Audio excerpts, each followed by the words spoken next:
आपण हेल्दी आणि लाईट फूड्सच्या नावाखाली जो काही आहार आपण आजारी असताना घेतो तो ऑब्व्हियसली हलका नसतो, तो डेफिनेटली पचायला जड असतो.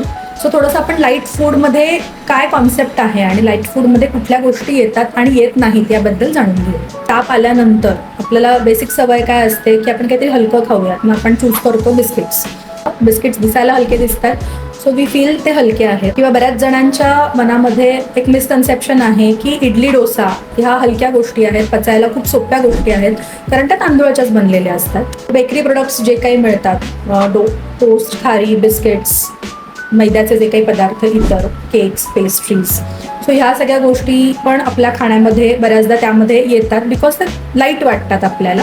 सो बेसिकली आजारी असताना जसं आपण मागे सांगितलं आहे की अन्न पचवण्याची शक्ती कमी झालेली असते आणि जे काही बेकरीचे पदार्थ आहेत त्या सगळ्यांमध्ये मैद्याचं प्रमाण जास्त प्रमाणात असतं. त्यावेळेला पचन व्यवस्थित होत नाही आणि मैद्यामुळे पचनक्रिया अजून त्रासदायक होऊ शकते. सेकंडली फर्मेंटेड म्हणजे इडली, डोसा किंवा ह्या गोष्टी ज्या काही आहेत आपण आंबवून तयार केलेलं असतं त्या गोष्टी.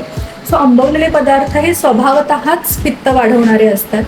आपल्याला जर कुठला आजार असेल तर अशा वेळेला आपण असे पदार्थ घेतले तर डेफिनेटली ते शरीराला त्रासच देणारे, ना की ते हलकं असणारे पचण्यासाठी. आयुर्वेदानुसार कुठले पदार्थ पथ्यकर किंवा कुठले पदार्थ ऑप्ट केले पाहिजे. एक भाताची पेज आपण घेऊ शकतो किंवा मुगाचं कढण, किंवा त्यापेक्षा थोडीशी जास्त भूक असेल तर मग आपण वरण भात घेऊ शकतो किंवा मुगाची खिचडी. सो ह्यापैकी काय आहार घ्यावा आणि कसा घ्यावा, किती प्रमाणात घ्यावा आणि आपल्या आजाराच्या अवस्थेनुसार हे तुमच्या भुकेवरती अवलंबून आहे आणि डेफिनेटली हे सगळं तुम्ही तुमच्या वैद्यांच्या सल्ल्याने करा.